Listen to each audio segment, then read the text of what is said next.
We're here on the Danforth of the meat department. Help wanted. They want help. They need some help. These guys both need help. They're big jokesters. Guys, how you doing today? Good.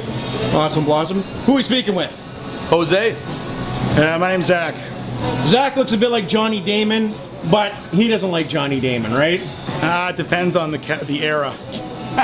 What do you think about Johnny Damon, Jose? I hate Boston Red Sox. I hate the Yankees. Who else do you hate? Come on, you can't hate Everybody in the everyone. American League East. Oh, jeez. And this is their shop. We've got the scoreboard up here.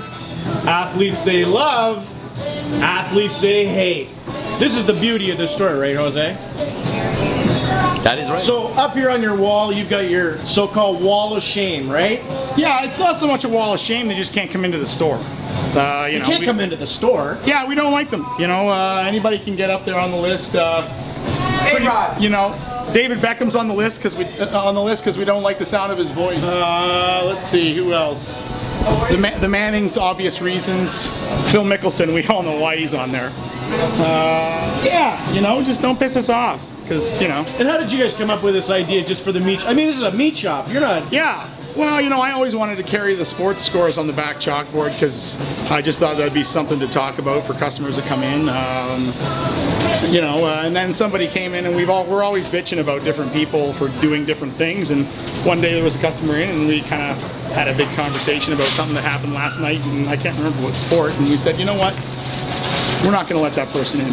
And then it just kind of went from there. So now we've lost customers because we've kept names up on the list that didn't, I think that, yeah, Phil Mickelson's probably the most polarizing character on there because there are people out there that really like Phil Mickelson. And they don't shop here anymore because we refuse to take him off the list. What happens if somebody on your good list becomes bad? He gets the hatchet. Put up on the list, or who shouldn't be on the list? I said, Bob Elliott was talking to you guys, and he actually got Don Cherry off the hated list. Is that true? That is true. We find he only because he's been inducted to the Hall of Fame in Cooperstown, they gave him a little bit of merit and a little bit of weight. So normally we don't take any names off the list unless the actual person themselves comes in and defends to Jose and I about why they deserve to not be on the list. But because he vouched for Don Cherry, we said, okay, well, you know what, seems like an honest guy, so we trust him. So we're gonna say, as long as Don Cherry behaves and he doesn't do anything, you know, wrong, then Mr. Elliott is he'll be safe, and there won't be any repercussions to his vouching.